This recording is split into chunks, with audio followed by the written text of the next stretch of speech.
It's the fall. I'm sorry, what happened? Will you be with this? Should I be on the other side? Does it matter? I kind of like, I wanted to get some of the desk Yeah, I stuff do in there too. That's So. good.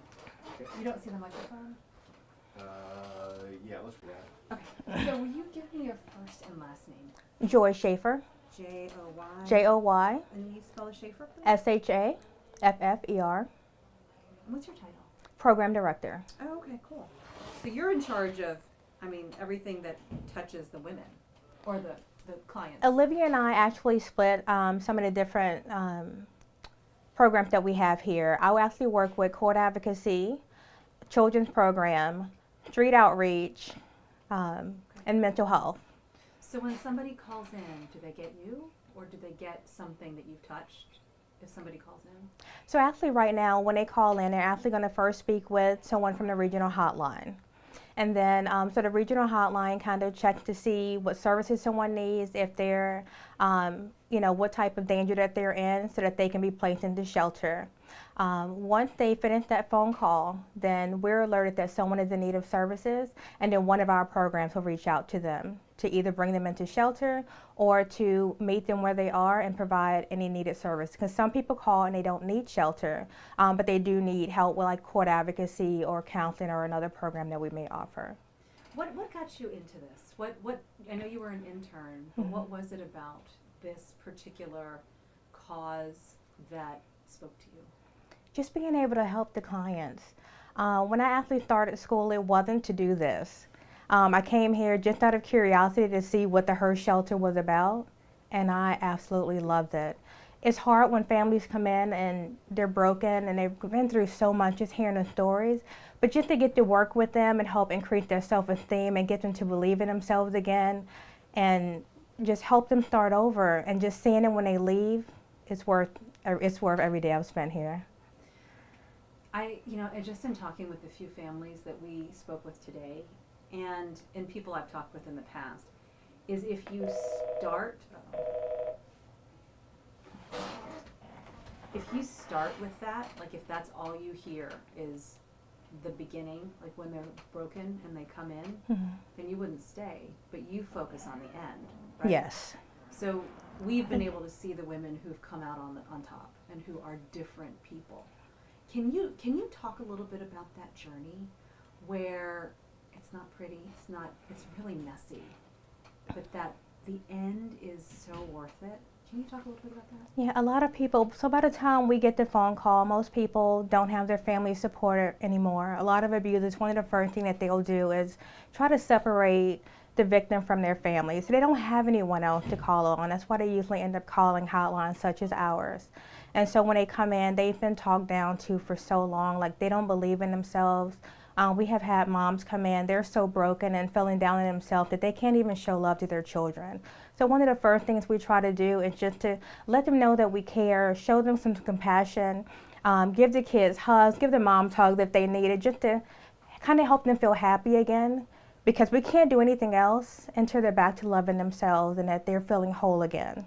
Once we get to that point, then we start working with them on employment skills if they need it, helping them look for jobs, helping them to get into housing, support groups, whatever it is their need. But that first step is just getting them to believe in themselves again and to love themselves.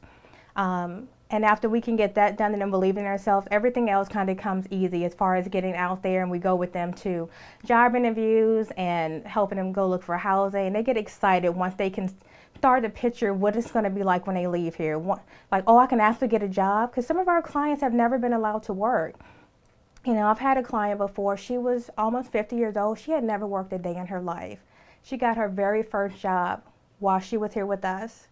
And just to see her come in, it didn't even pay that much, but she was so happy. And she was like, I got a job, I got a job. And we were so happy for her.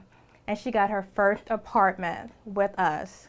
We were the first people she had over, but just stuff like that. Like, even when it's hard in the beginning, you know what they can accomplish before they leave here.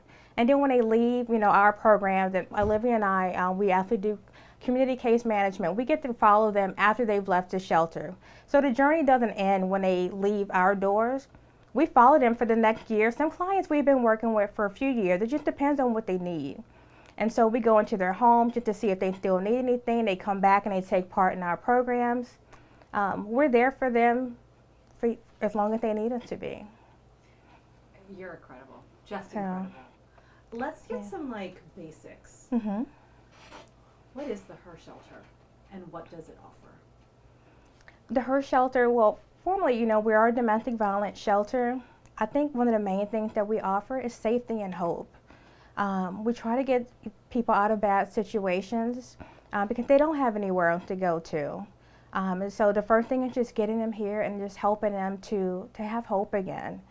And we offer a ton of programs here.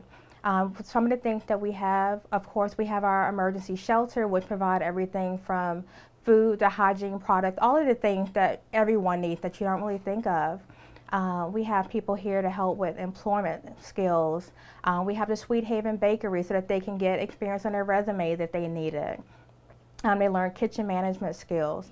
The children's program, we have everything with that, from helping with parenting skills, support groups for the children, making sure that they're enrolled in schools, even field trips. Some of our kids have never even been through the tunnel. Just to drive through the tunnel to get to a field trip, they're like, oh my gosh, what is this? We have legal advocacy programs that we help them with when they get here, with court accompaniment and anything court related. We have our mental health associate that we have. That's one of our newer programs. And it offers counseling just to help you learn different coping skills. We have our street outreach program because even though we've been in existence for as long as we have, there are some people who still don't know that we're here for them. And so we have people that actually go out on the streets every day to go and look for victims and survivors who are in need of services. So we have many programs here to try to help people who are in need. So if you are in a situation, man or woman, Mm-hmm. where you are fearful for your life, either physically or maybe even mental abuse in a home, this is where you go. Yes. From support to transformation. Yes. Does that sound right? Yes, many people don't know we do assist males as well.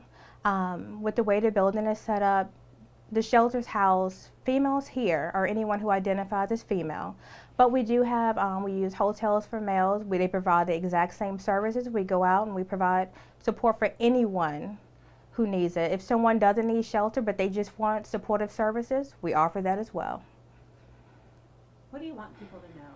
What do you think that we, as a community, I mean, you guys have gotten a lot of awards recently, best places to work. I mean, I'm sure a whole other host of accolades, and it's because of what happens in these walls.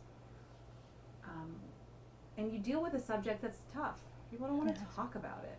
Who wants to talk about this? But what do you want us to know? What do you think we need to know about the H.E.R shelter and the people here? I just want the community to know that there is hope out there. There is someone who cares about you and that we're here to help. Just it's important that people know that there's someone there for them, that they don't have to stay in those bad situations. There's help out there. How many people would you say, I don't know if do you know numbers of how many people you've helped, or maybe stories? I loved it when you just gave that personal story of the 50-year-old who got the job.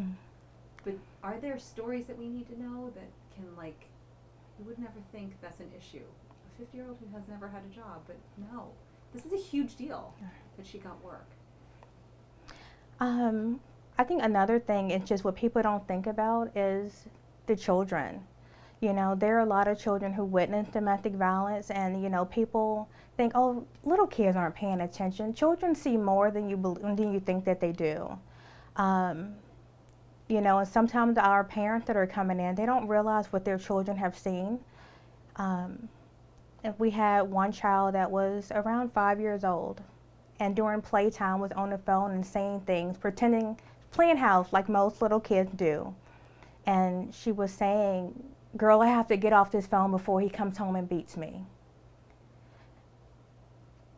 There is a big need on educating the community about children who are residing in homes where there's violence, and just knowing that they do see. They may not say that they have seen, they may not have the words to really verbalize what they have seen or how they're feeling, but it does come out. And so I think the community just kind of educating parents that your children are seeing more than you think they do, and it's really important to get help, especially for your children.